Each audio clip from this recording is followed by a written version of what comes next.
Muy bien, la Escuela Latinoamericana de Formación Hombre Nuevo, Mujer Nueva se complace en compartir con ustedes lo que es uno de los más maravillosos textos de síntesis de lo que es el marxismo y que lo ha desarrollado Lenin en un prodigio de 5 hojas, resumiendo toda la teoría marxista tal como se había desarrollado en su momento. El texto se llama Tres fuentes y tres partes integrantes del marxismo y es un texto que Lenin desarrolla en 1913. Estaba en el exilio en aquel momento. La Rusia zarista estaba acelerando la transformación del semifeudalismo al capitalismo de toda Rusia.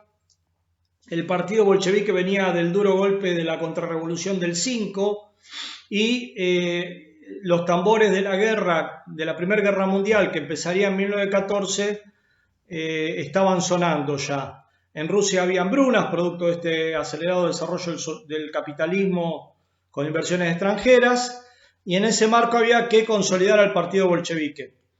Tres fuentes y tres partes es un artículo para una revista que se llama Prosvещение, que quiere decir educación, que era la que le había seguido a otra revista que el zarismo había cerrado, que llamaba Mysl. Mysl quiere decir pensar, pensamiento, ¿sí? Entonces, bueno, jugaban al gato y al ratón, cerraban una, abrían la otra. En esta, Lenin escribe el Tres fuentes y tres partes integrantes del marxismo.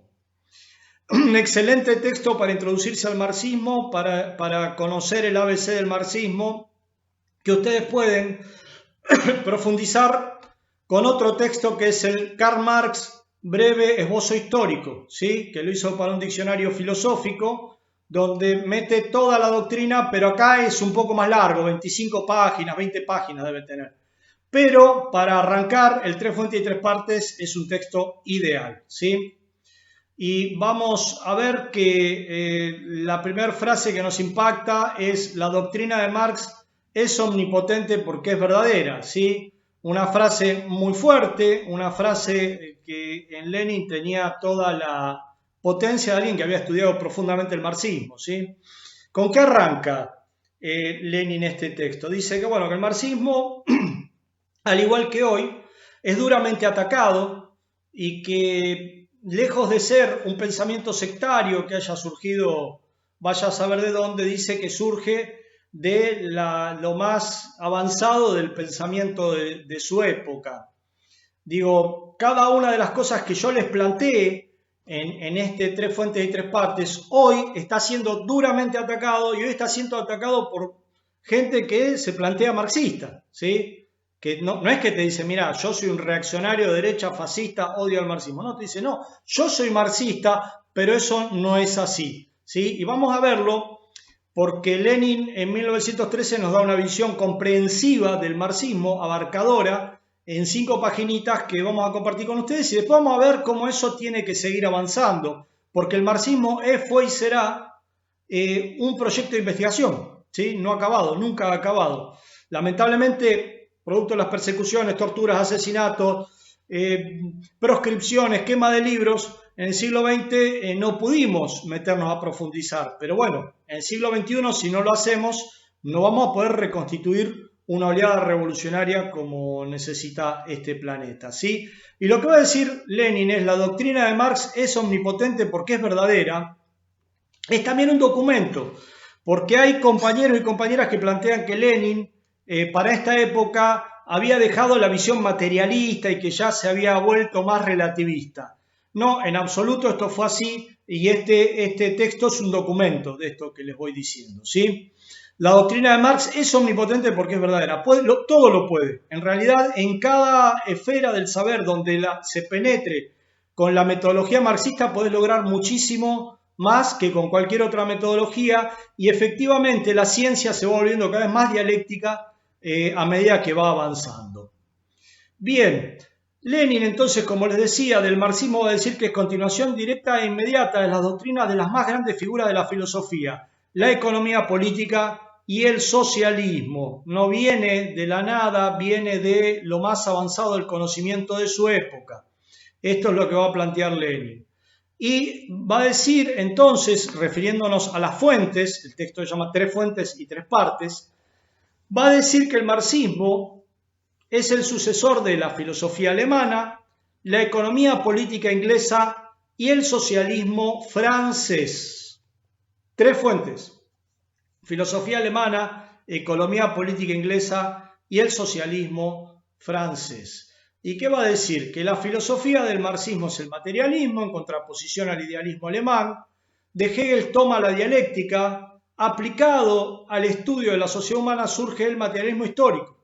La ciencia deja de ser la historia deja de ser un anecdotario y pasa a ser una ciencia.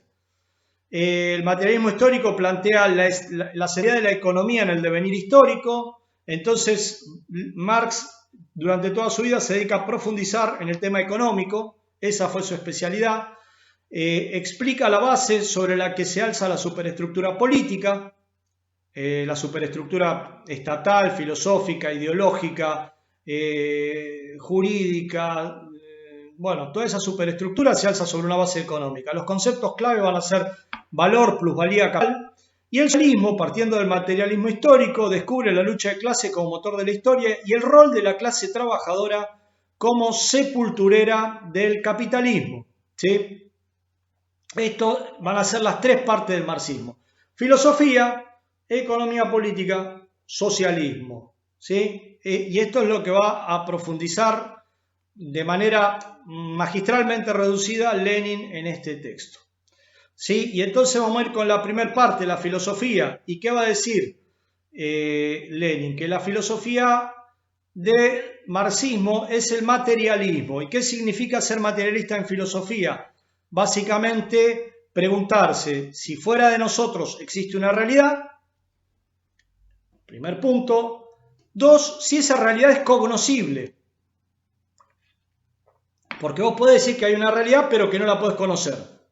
Ahí, cada vez que respondes no, te pasaste para el lado del idealismo, es decir, de la filosofía especulativa, en lugar del conocimiento realista, científico, objetivo de la realidad, que es lo que se plantea el marxismo. La filosofía marxista no tiene otro método que no sea el científico, ¿sí? Y como tal, la filosofía materialista te divide campos. ¿De qué lado estás? De la especulación, del delirio, de las palabritas lindas, o del conocimiento objetivo para transformar la realidad. Bueno, y esta es la gran disyuntiva. Materialismo va a significar que el materialista plantea que existe una realidad objetiva y que es cognoscible. El idealista va a decir, o bien que no hay una realidad objetiva, el extremo es el solipsismo, es decir, existo yo solo y la realidad es todo lo que yo proyecto, o bien que si existe no la puedo conocer, es incognoscible, ¿sí? Digamos que el materialismo en Marx es heredero del materialismo del siglo XVIII. Y el materialismo del siglo XVIII fue revolucionario, profundamente revolucionario. Fue el enciclopedismo de los revolucionarios franceses.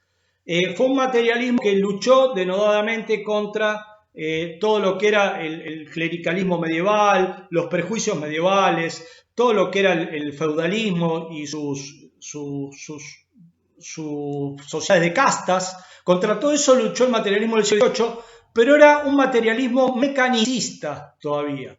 Ese materialismo se enriqueció con los logros de la filosofía clásica alemana, en especial con el sistema de Hegel y el materialismo de Feuerbach. Marx y su compañero de ruta Engels eran hegelianos de izquierda, porque Hegel decía que con él la sociedad había llegado al máximo nivel de racionalidad, y lo que decían Marx y Engels es otra cosa. Decían, no, si la sociedad se desarrolló hasta ahora, se va a seguir desarrollando. Y Feuerbach, que fue un gran maestro de Marx y de Engels, que también se había formado en el hegelianismo, lo que planteaba era el materialismo. Decía, bueno, toda esa jerigonza hegeliana idealista, él con un modo bastante popular y hasta campechano, la destruía y decía, tenemos que ver la realidad material.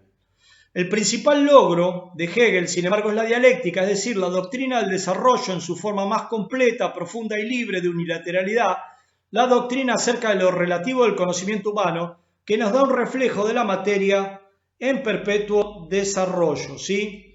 Es decir, lo que van a hacer Marx y Engels cuando se encuentran en 1844 en París, siendo muy jóvenes, habían llegado a la misma conclusión, que había que poner la dialéctica hegeliana, que hablaba de una idea absoluta que hacía que el mundo se moviera dialécticamente. Ellos dicen, no, hay que ponerla con los pies sobre la tierra. La dialéctica hay que encontrarla en la realidad objetiva.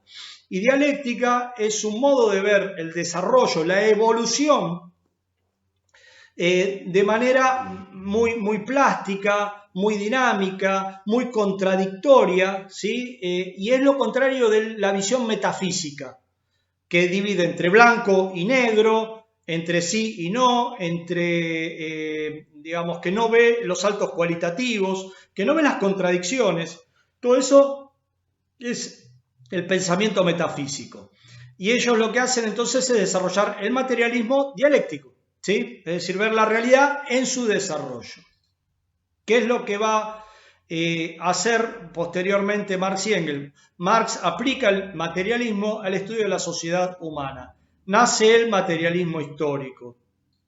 Es decir, si partís de una visión materialista, lo que hay que ver es que la historia tiene una base material, a saber, el desarrollo económico de las sociedades. Y lo que va a ver, lo que van a mostrar es cómo de una formación económica social surge, en virtud del desarrollo de las fuerzas productivas, otro superior. Por ejemplo, cómo del feudalismo nace el capitalismo. Descubre las relaciones entre la base y superestructura, ¿sí? La base económica y la superestructura político, ideológica, jurídica, artística. Bueno, todo eso depende de la base material, de la base económica de la sociedad. Del mismo modo que el conocimiento del hombre refleja la naturaleza, es decir, la materia en desarrollo que existe independiente del hombre, su conocimiento social, es decir, las diversas opiniones y doctrinas filosóficas, religiosas, políticas, etc., reflejan el régimen económico de la sociedad.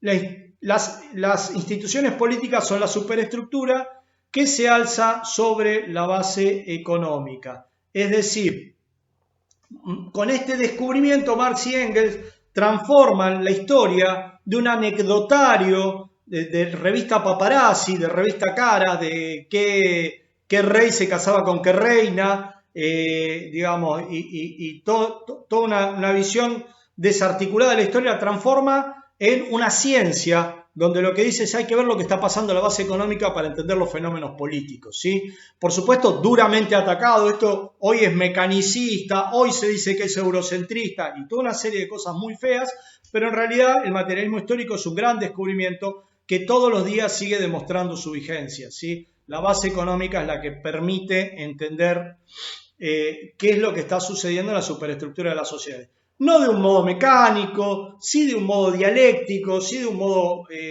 muy dinámico, pero en definitiva es en la base económica donde vamos a entender por qué hay determinadas visiones político-ideológicas. Dado esto, que hay que ver la base económica de las sociedades, esto nos lleva a que Marx, dentro de la división del trabajo que hicieron Marx y Engels, Marx se dedicó al estudio de la economía y Engels más de la historia, más de temas militares, le decían el general a Engels, y más de temas filosóficos. Y ahí es donde tenemos la segunda fuente, de la segunda parte, que es la economía inglesa. Adam Smith y David Ricardo ya planteaban que el valor de la mercancía lo da el trabajo. De hecho, Inglaterra, el Reino Unido, la isla británica, era el primer lugar del planeta donde se había desarrollado el capitalismo, por lo tanto es el primer lugar del planeta donde se vio claramente las leyes del capitalismo. Lo que hace Marx es desarrollar a Smith y Ricardo y plantear que el valor de las mercancías está dado por el tiempo socialmente necesario para producirlas. Es decir, todos los que intervienen en la producción de una mercancía X aportan una milésima de segundo de trabajo que hace al valor de esa mercancía. ¿Sí? Y el promedio entre la maquinaria más veloz y la maquinaria más lenta, bueno, es el tiempo de trabajo socialmente necesario para producir las mercancías. ¿Sí? Y acá este párrafo es brillante porque no se puede resumir los primeros 5, no sé, o los primeros 10 capítulos del Capital en cinco frases. Digamos que acá hace alusión al fetichismo de la mercancía, Allí donde los economistas burgueses veían relaciones entre objetos, Marx descubrió relaciones entre personas. ¿Sí? El cambio de mercancías expresa el vínculo establecido a través del mercado entre los productores aislados. Las mercancías, cuyo valor de cambio parece que es algo natural, el capitalismo te lo naturaliza, en realidad Marx lo que descubre es producto de una etapa sociohistórica de la humanidad en la cual el metabolismo social une a los productores aislados, ¿sí? Y donde se va generando el valor. Al principio, los productores aislados que hacen intercambios muy esporádicos desarrollan el trueque, pero con el desarrollo del mercado, ¿sí? Van haciendo cada vez más una mercancía que es el valor de cambio de todas las demás, hasta que el máximo nivel de abstracción de esta función la va a cumplir el dinero. El dinero va a unir indisolublemente en un todo único la vida económica íntegra de los productores aislados. Entonces el dinero significa que este vínculo se hace cada vez más estrecho. El capital significa un desarrollo ulterior de este vínculo. La fuerza de trabajo del hombre se transforma en mercancía. Es decir, no cualquier tipo de dinero, el dinero no es capital de por sí, el dinero se transforma en capital cuando está destinado a explotar al ser humano. Es decir, cuando el esfuerzo humano y su información se transforman en mercancía. Esto de información reténganlo porque yo al final voy a dar una vuelta. No es solamente esfuerzo humano, es esfuerzo más información, algo que Marx plantea sin tener la categoría de información todavía, cuando plantea que existe trabajo simple, alguien que trabaja con una pala, o trabajo complejo, alguien que hoy puede trabajar con una computadora, ¿sí?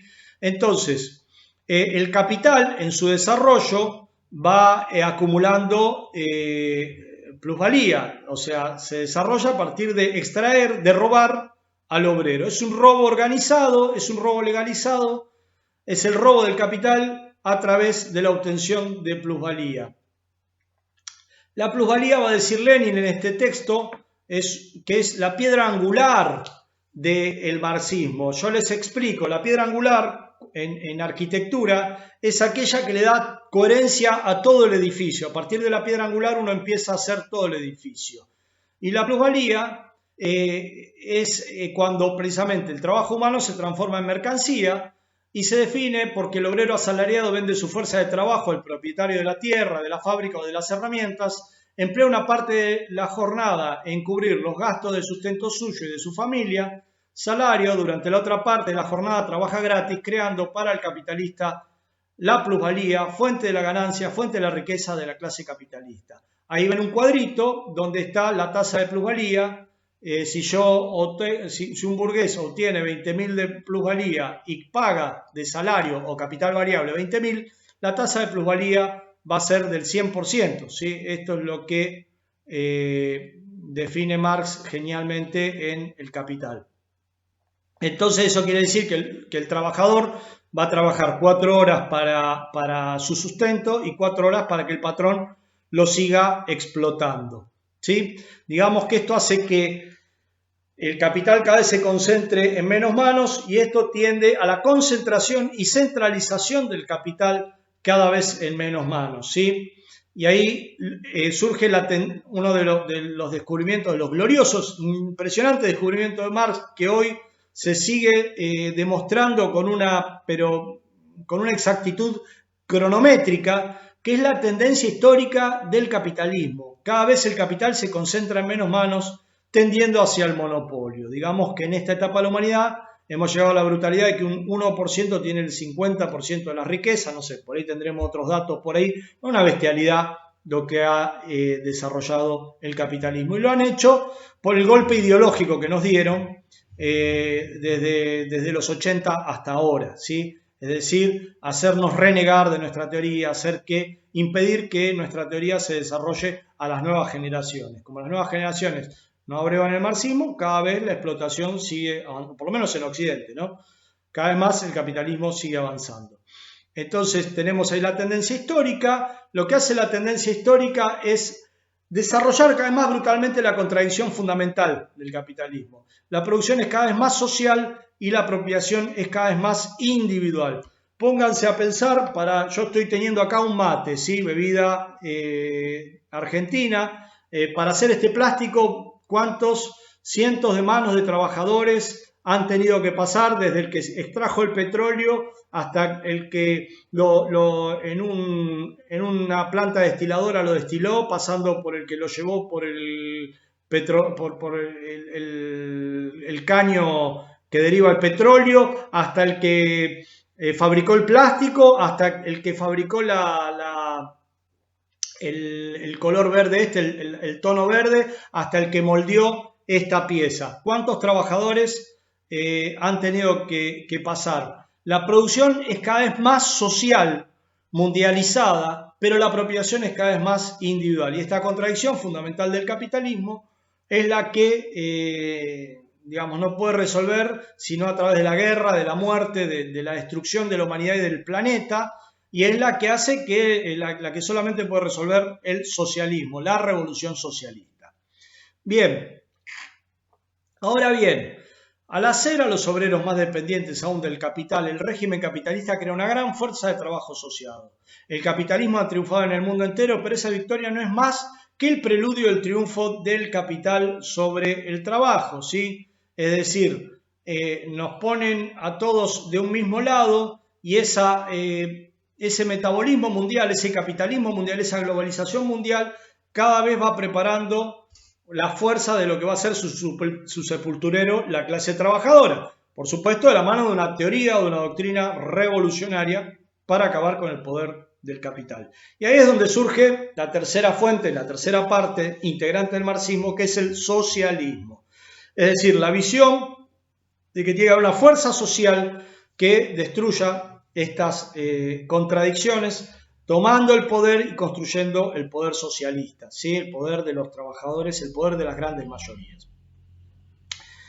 Y el marxismo aquí surge también de algo que se había preelaborado, que era el socialismo francés, lo que llamaban los patriarcas del socialismo en su momento, que son Fourier, Saint-Simon y Robert Owen. Digamos que en su momento, cuando Marx y Engels eran jóvenes y empiezan a armar la Liga de los Justos, después la Liga de los Comunistas, estos eran aquellos los cuales la militancia, el militante, a Marx le llamaba la atención cómo los militantes se juntaban para hablar de la humanidad, eso lo pueden ver en los manuscritos de 1844, abrevaban en estos personajes, en estas personalidades. Charles Fourier había muerto en 1837, en el 44 se encuentran Marx y Engels, pero era el que planteaba los falansterios, los familisterios, es decir, él predicaba la generación de una nueva humanidad a partir de generar grupos humanos que vivieran todos juntos en comunidad, de acuerdo a determinadas características psicosociales, ¿sí?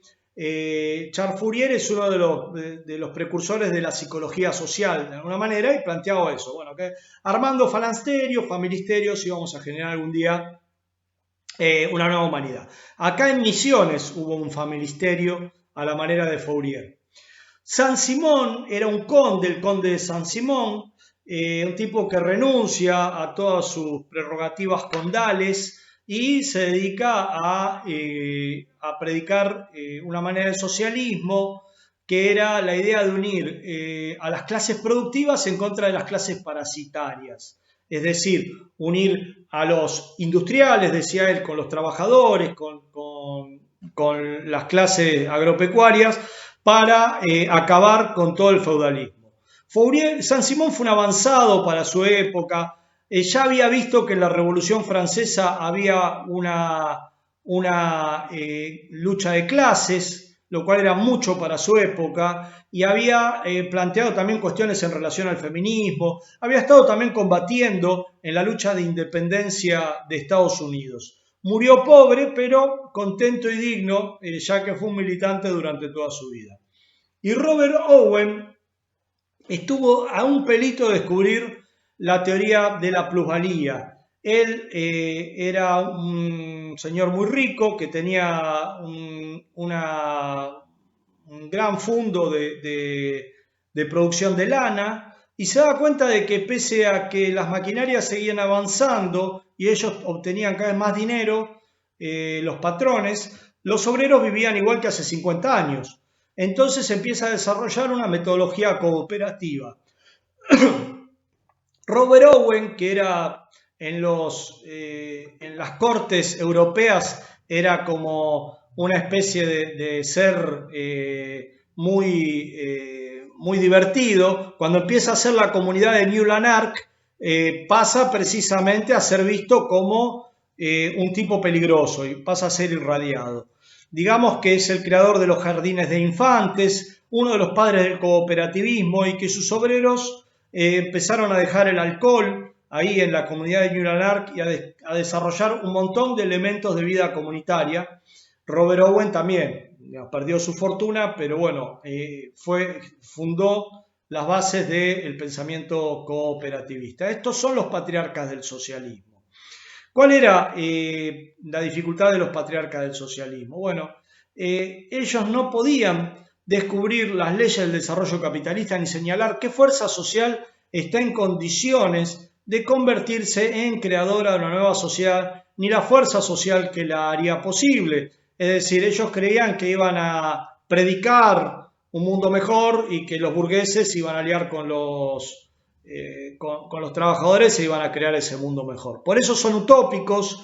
Ojo, no hay nada de peyorativo, sino hay un gran respeto en el marxismo cuando se habla de los socialistas utópicos. Ustedes pueden profundizar sobre este tema en un texto de Engels que convirtió a muchos trabajadores en Europa al socialismo y en el mundo, por supuesto, que es el socialismo de la utopía a la ciencia o del socialismo utópico al científico, un gran texto donde se les rinde un gran homenaje a los patriarcas del socialismo. Entonces, Marx, desde una visión materialista, va a decir, tiene que haber una fuerza material, en las condiciones materiales de producción es donde tenemos que encontrar la fuerza que va a barrer con toda la miseria moral, espiritual y material en la cual nos inunda el capitalismo, ¿sí? Y ahí es donde plantea la lucha de clases como motor de la historia. Las revoluciones, las tempestuosas revoluciones, va a decir Lenin, que acompañaron en toda Europa y especialmente en Francia la caída del régimen del feudalismo, del régimen de la servidumbre, hacía ver con mayor evidencia que la base de todo desarrollo y su fuerza motriz era la lucha de clases. Los hombres han sido siempre, esta frase es espectacular, por favor grábensela, los hombres han sido siempre en política víctimas necias del engaño ajeno y propio, y lo seguirán siendo mientras no aprendan a descubrir detrás de todas las frases, declaraciones y promesas morales, religiosas, políticas y sociales los intereses de una y otra clase. Impresionante esta frase, para grabársela, para ponerla en Facebook, para hacer una remera con esa frase, y surge de este texto, 3 fuentes y 3 partes. Cada frase es una pelota enorme de sentido coagulado de años de investigación. Por eso hay que leerlo una y otra vez y aprendérselo de memoria. 3 fuentes y 3 partes, señores y señoras, es un texto impresionante, de lo más profundo que dio la cultura humana. El marxismo, por lo tanto, es una arma teórica para la liberación de la clase trabajadora. Solo el materialismo filosófico de Marx señaló al proletariado la salida de la esclavitud espiritual en que se han consumido hasta hoy todas las clases oprimidas. Solo la teoría económica de Marx explicó la situación real del proletariado en el régimen general del capitalismo. Proletariado, por supuesto, estamos diciendo todos los trabajadores, todos los pueblos del mundo en contra de los burgueses. Sí, a eso se refiere con proletariado. Se dice el que no tiene más que su prole, ¿sí? Por eso somos proletarios, ¿sí? La única riqueza que tenemos. Y aquí entonces vamos a llegar a un cuadro comprensivo de lo que plantea 3 fuentes y 3 partes, con algunos agregaditos que lo hacen aún más contextual. Veamos que las 3 fuentes son la filosofía clásica alemana, van a ver en el centro las 3 cajitas que están en el centro, Hegel y Feuerbach. De ahí surge el materialismo dialéctico y su aplicación a la historia, el materialismo histórico. En el centro está la economía política inglesa, David Ricardo y Adam Smith, segunda fuente, y segunda parte, la economía política. Y la tercera fuente es el socialismo utópico francés, Saint-Simon, Fourier y Owen, que era inglés, pero es una de las fuentes, y de ahí viene el socialismo científico.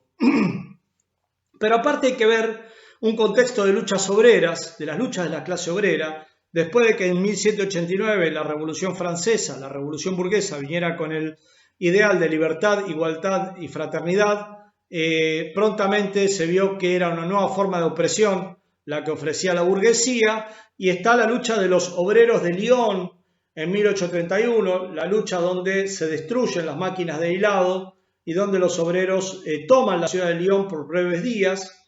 Y en Inglaterra el movimiento cartista, la Freedom Chart de 1838 a 1842, demostraba la fuerza del pueblo movilizado haciendo una serie de reclamos democráticos generales, ¿sí? Esto era el movimiento cartista.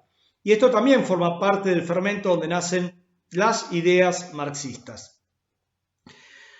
Por otra parte, los descubrimientos científicos que se habían desplegado por la época de Marx y Engels. Primero, la teoría celular, que demostraba que tanto animales como animales y seres humanos teníamos en nuestro cuerpo la misma unidad funcional, que es la célula. Después, el primer principio de la termodinámica, que habla de que nada se pierde y todo se transforma. Estos dos eran dos duros golpes al creacionismo religioso, que hablaba de la creación del mundo, y mostraba cómo en realidad no había creación del mundo, sino que había una dinámica propia que hacía evolucionar a las especies vivas.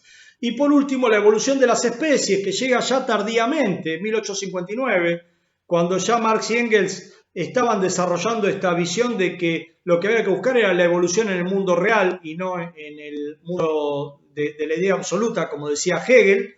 Y fue un subidón de energía tremendo tanto para Marx como para Engels, ¿sí? Que hubiera llegado esta teoría de Charles Darwin. La evolución de las especies mostraba que así como las sociedades humanas evolucionaban, primero habían evolucionado las especies.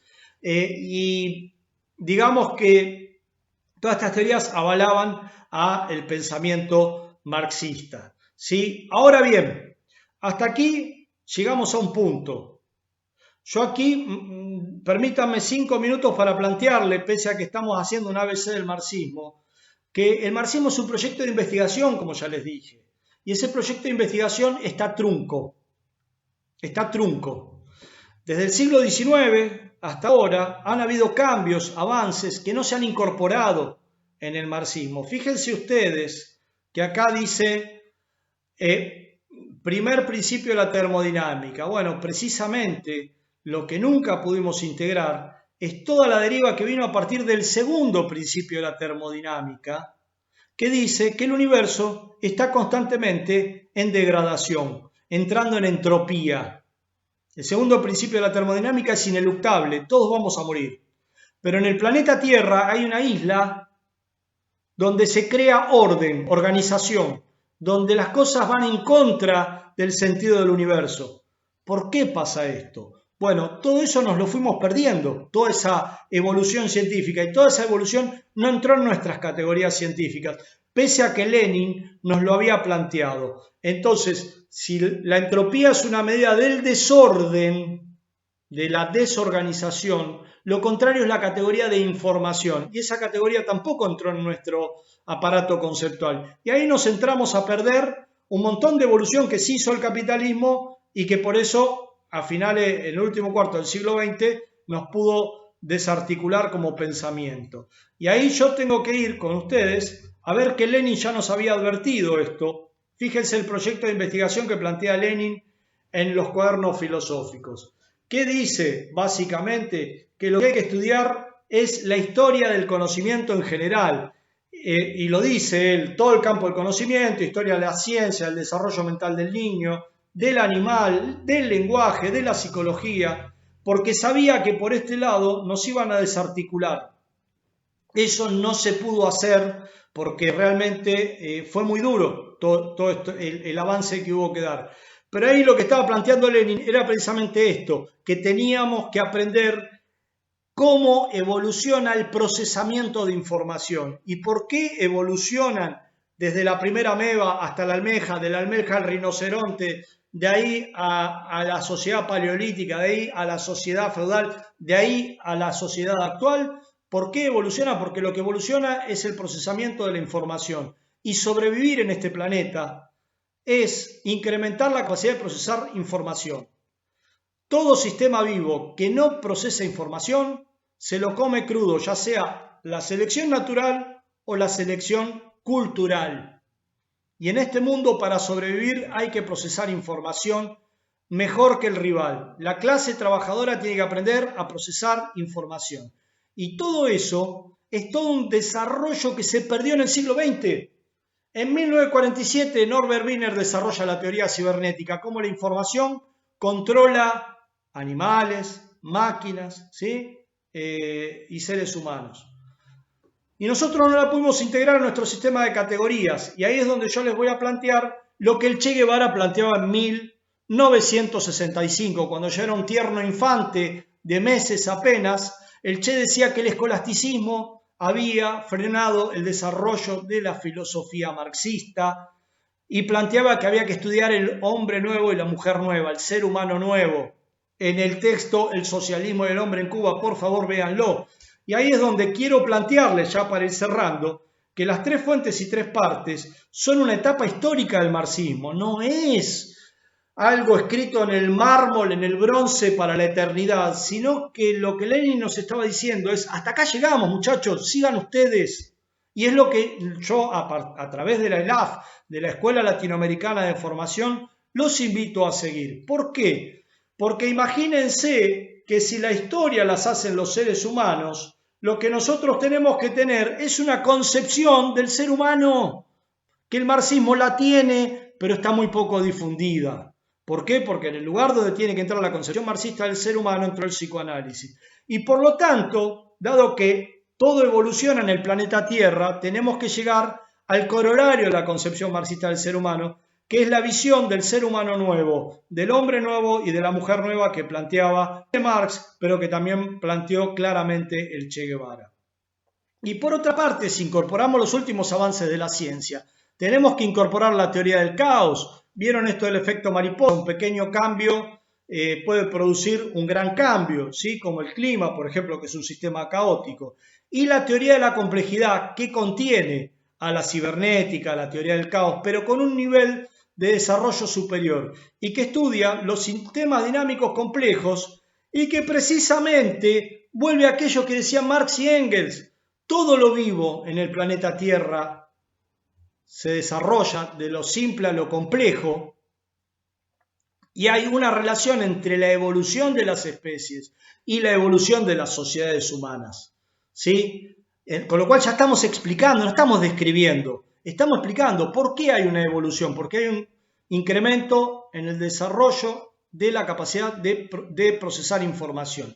Y esto lo explica la teoría del caos sobre el mismo sistema del cual planteaban Engels, digamos, y Marx cuando planteaban esta unidad entre lo social y lo natural. ¿Con qué categoría? Sistemas dinámicos, complejos, adaptativos. De esto hablan los complejólogos.